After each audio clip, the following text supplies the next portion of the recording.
Shortly before he became king, because he neglected the Commonwealth. He liked going to the white Commonwealth countries. He liked going a lot to India, but he avoided Africa if he could.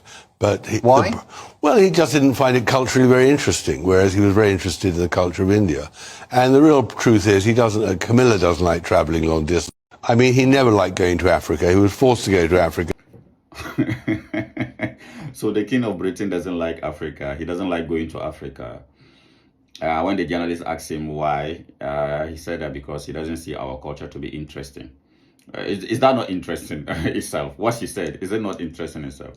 The king doesn't like Africa. Who cares?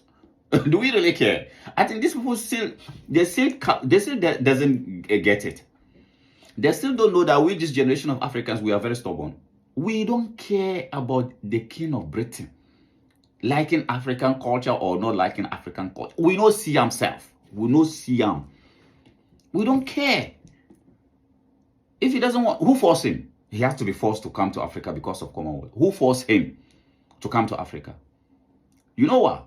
The next time, now that you people let us know that he doesn't like our culture, the next time he comes to Africa, we're going to put him in the zoo.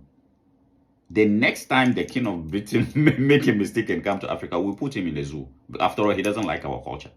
He prefers the Indians and the whatever. He prefers white Commonwealth countries. And this is what we are telling our leaders.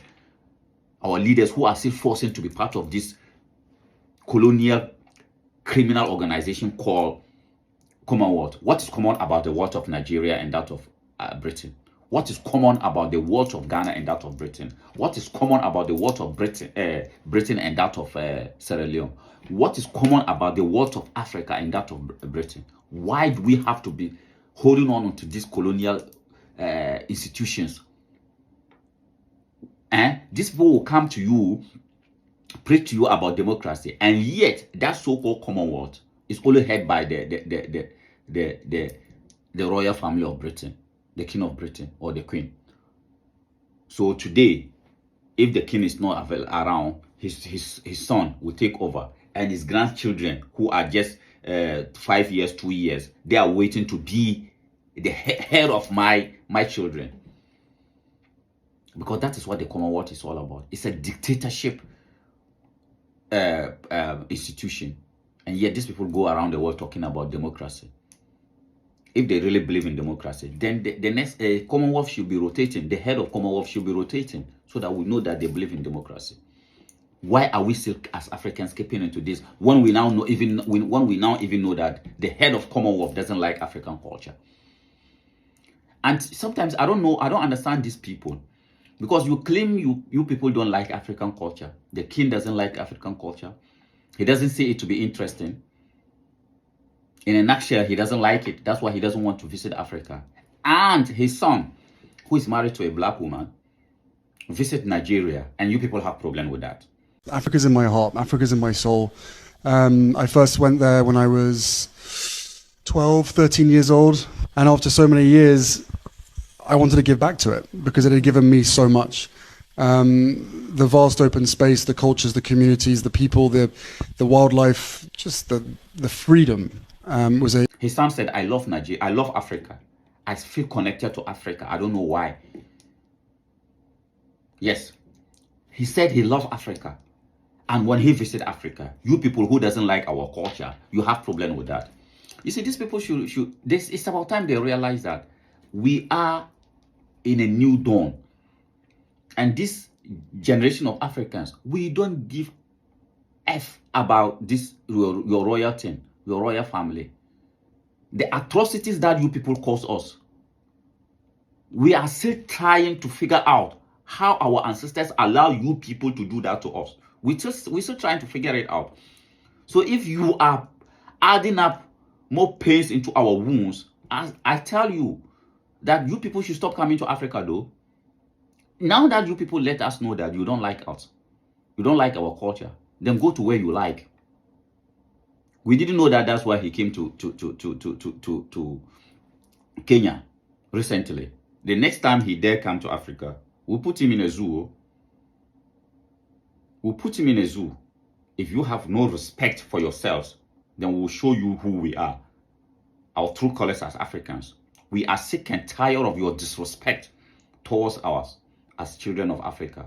We are the fathers and mothers of everybody, including you people.